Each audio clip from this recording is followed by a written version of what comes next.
hidden away in the corner of a cottage in West Sussex, we find a Sinclair C5.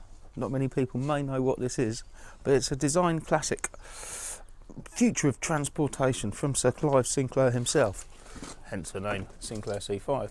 Now, this one ain't been used for a while, and it needs a lot of love, restoration and thing, and I'm going to do it, and I'm going to film it, and you can see what's been going on with this. This is highly modified. I have sort of suspension at the front here, suspension forks, you can't really see them. I'll get a little bit of clip of that in a moment. At the back I've got Sturmy Archer gears. It's been converted to 24 volt, but it does need a new motor controller because I've broken a few of these.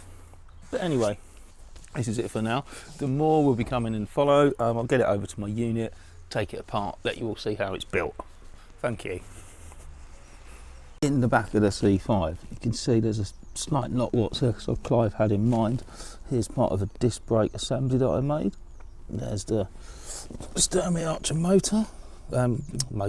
gearbox. So I'll move the axle from there to there. Extra fan for a bit of cooling from a lovely PC. Round here you can see the disc upgrade that I've made. There's Shimano hydraulic discs. As you can see there, Shimano.